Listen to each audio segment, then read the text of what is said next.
Alright guys, morning, time check, 10 a.m. in the morning. So, kamusta kayo guys? Hmm. It's been a long time after my last vlog last Saturday, no? Para sa aking enrollment. So, tagal-tagal hindi ako pag-vlog. Alam niyo naman po na yung bilagyo tayo eh. From August 4 yata yun. Hanggang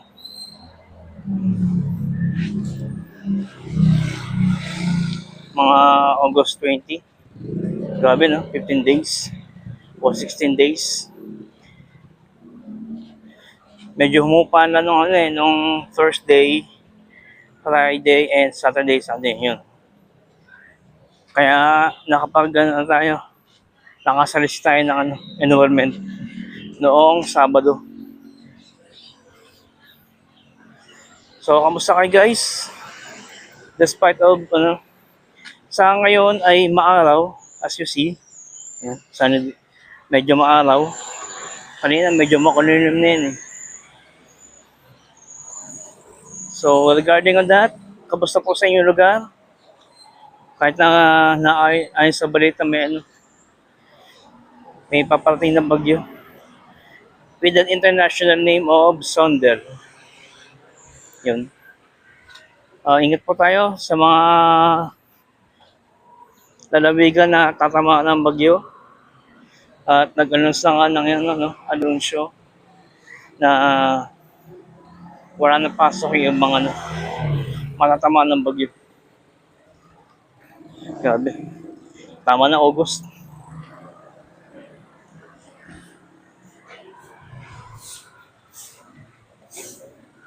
Grabe. Grabe ang mga pinsala. Hindi man dito sa kabahan,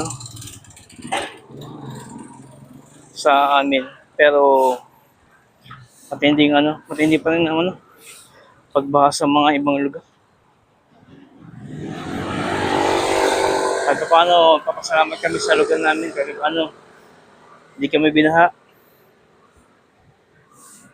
Pero may mga kahit paano meron pa rin, hindi pa rin maiiwasan yung mga tulo sa bubungan. Kaya nga yung mga arena sa PBA, di ba? Tumulong ang ulan. Dahil sa atin din ang lakas ng ulan.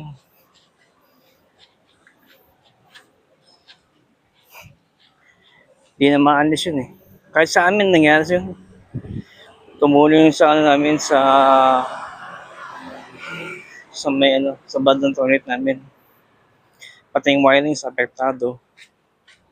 So, nung humupa yung unang ulan at bagyo at medyo bumuti pa noon. Yun. Ginawa na agad namin ng aksyon.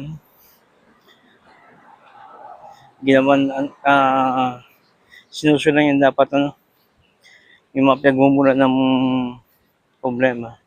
Kung saan dumadaan yung tubig, paano pupunta sa kisame yung tubig ulan.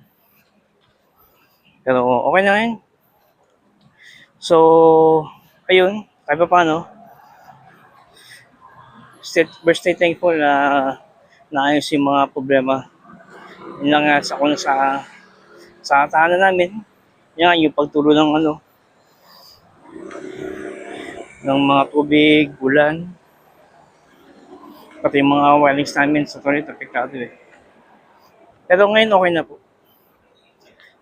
Lalo na po sa mga kababayan natin na naapekto ng mga baha. Naway nasa maayos kayong maayos lang yung kalagayan. Daming inaayos ng Manilad. So, yun. Going back to my ang aking tunay na sadya, sa aking content for today. bakit nga ba ETAP? Ano meron sa ETAP, no? Well, na-discuss ko naman to sa inyo nung nakaraan. Yung from the beginning of my, uh, ito, yung journey ko sa pag-i-inquire kung paano ma-update yung aking education.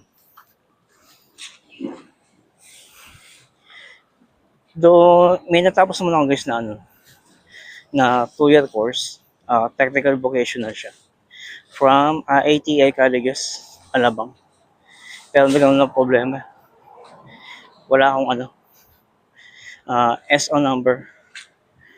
Kaya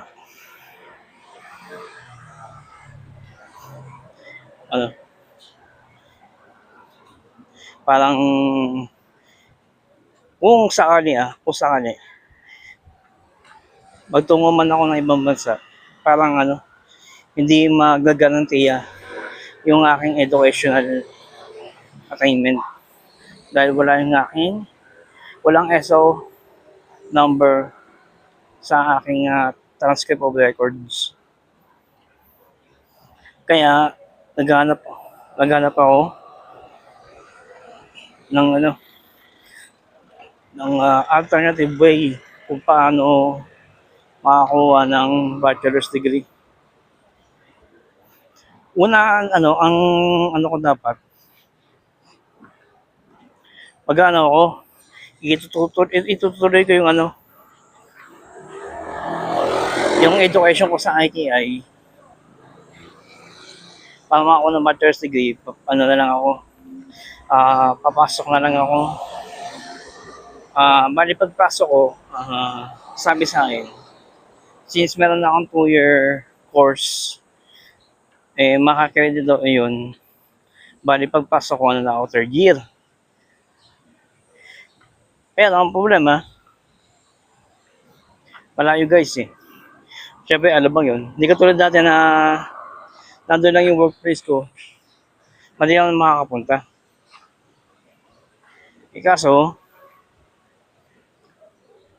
natigil yung online class doon, which is magiging advantage ko sana. Kaso natigil. Since naging okay na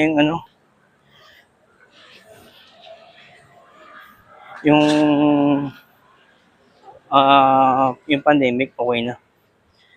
Pwede nang pumasok yung mga estudyante face to face. Kaya hindi na ako tumuloy. At naghanap ako ng ibang alternative na school na merong maaari kang mag online class. Maaari ka ring pumasok. Depende sa sa professor, sa subject. Pero balita ako modular naman yung modular at depende sa subject. So, naghanap ako sa mga groups. Nag-search ako sa website. Ito nga ng ETAP. Hindi lang po yun, Salamat din kay Sir Ferds. Dahil nabanggit niya yung ETAP noong naghahanap siya ng school na mapapasukan para sa kanyang educational upgrade or education upgrade. Nabanggit niya yung ETAP noon. Nabanggit yun. 2022 yata. Kasi 2023 yata dito siya nagbakasyon. Okay, tama, 2022 nga. Tapos nag-enroll siya December 2023. 2023 ng siguro summer yon, mga April, March.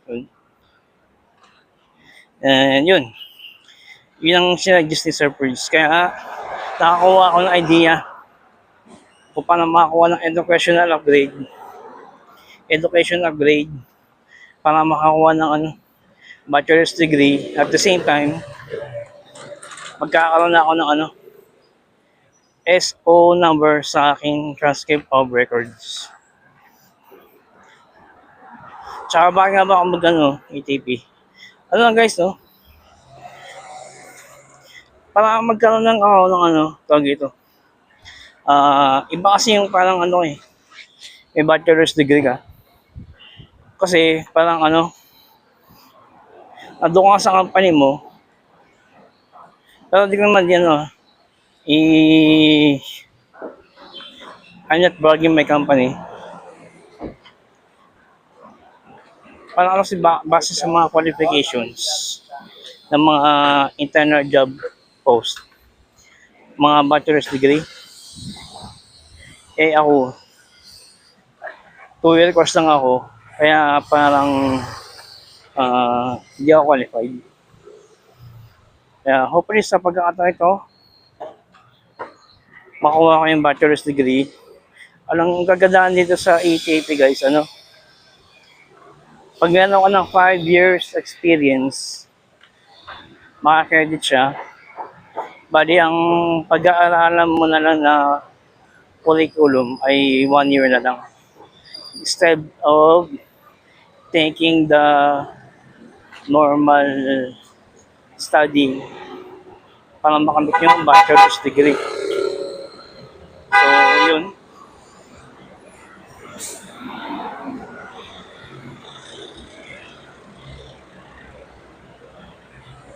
Talaga sa EDSO.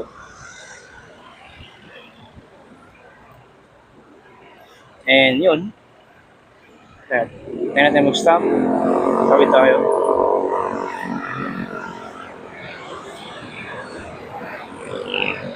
Yun. Bali, kailangan mo ng meron kang 5 years experience. Mas maganda kung straight yun. Para mas concrete yung pagkaka-edited ng work experience sa education upgrade.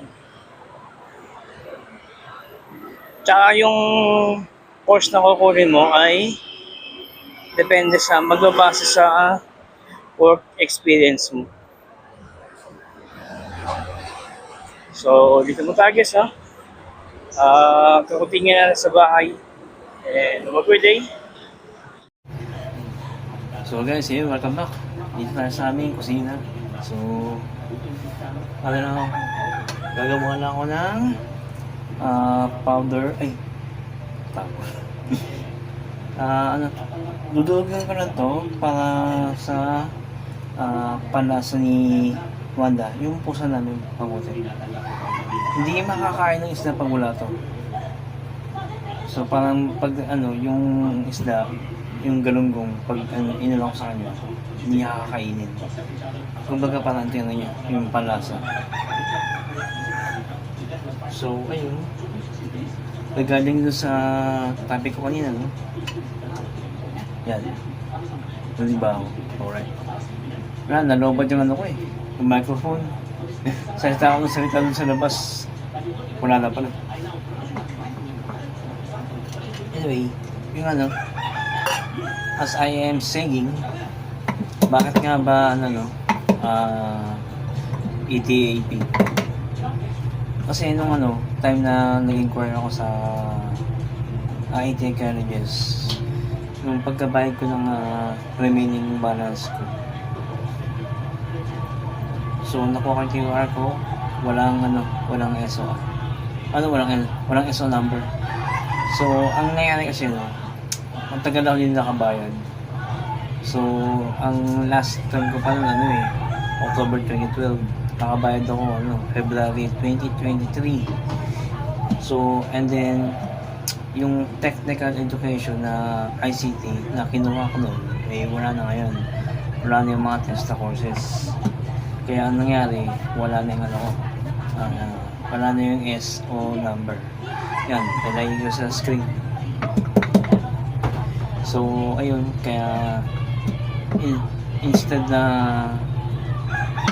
dapat pagpapatuloy ko yung pag-aaral ko sa IT Academy sa Alabang. So ay wala na yung online class. So back to normal na yung klase. Kasi kung itutuloy ko yun, hassle sa akin sa biyahe.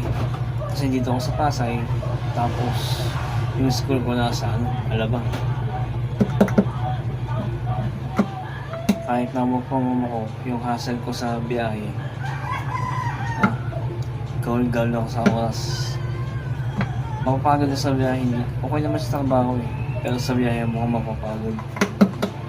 Mukhang madadrain ako doon ng araw-araw din ako pag papasok tsaka pag pauwi.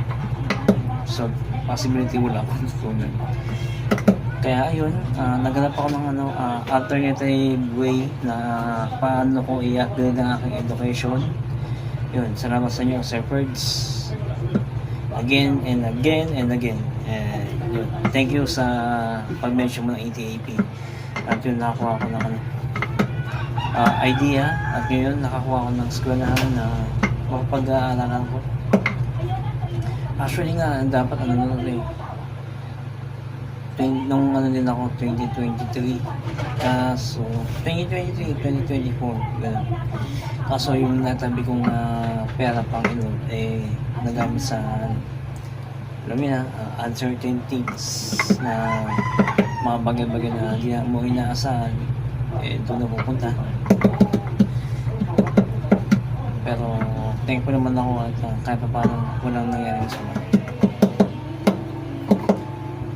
Pero wala lang mga gawa dun nangyari na eh. So ngayon, nandito na tayo. Naka-enroll na ako sa aking program, sa aking course. Bali ang course na sinabi sa akin ng ETAP coordinator sa Lyceum, Operations Management, Bachelor of Science in Business Administration, major in Operations Management. Sabi, kumbaga ako.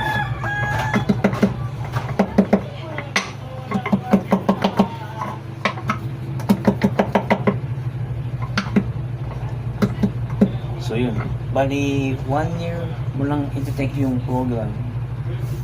Tapos yun, after ng 1 year na study, 1 year na pag-aaral, makukuha mo na yung bachelor's degree. Kung malaking malaking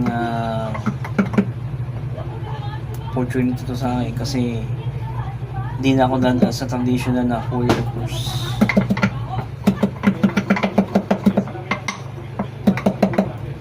Bali ito magandang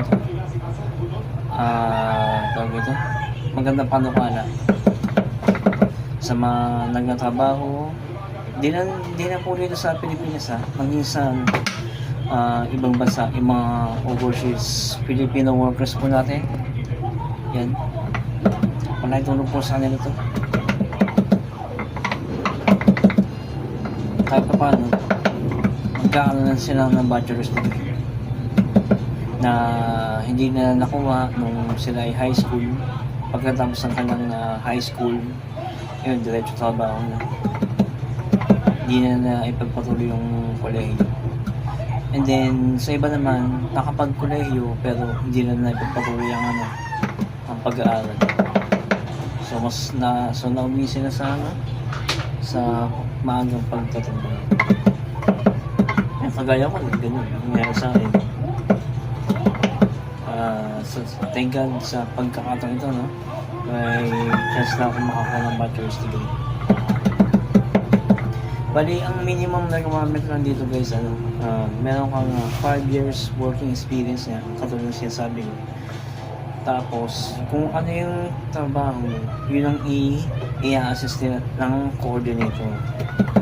Along with your, pagpupunta ka sa eskwelahan na may nag-offer ng ETAP, kahit mga temporary lang, para i-assist nila agad yung kung anong course na kukunin mo. Tapos saka ka na bibigyan ng listahan ng requirements kapag nagustuhan mo yung program.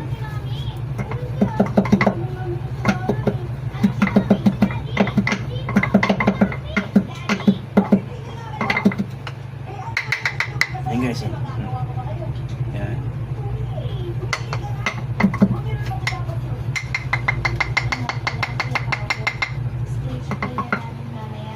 Binubudbud ko yan sa pagkain ni Wanda para makain niya yung galunggong. So anyway, ayun nga, back to the topic. Doon sa ETA-80, kung ano yung trabaho mo, tapos kung ano yung pagkaka-search mo sa ETAP na eskwela na malapit sa iyo, pinapupuntahan mo, kahit magdala ko ng primary documents, resume, tapos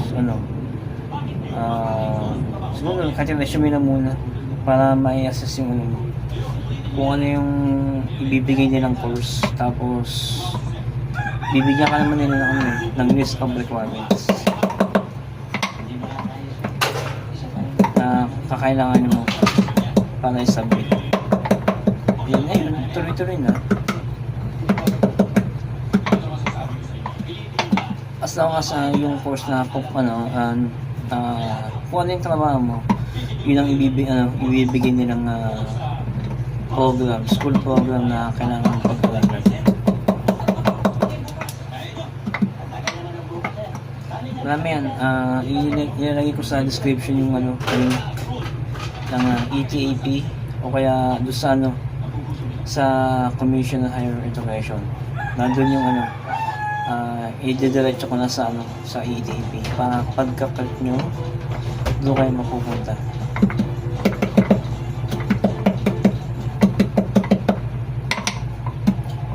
So yun ang kagandahan sa ETAP.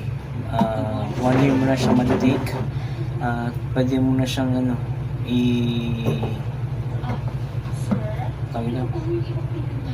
pwede mo siya magamit for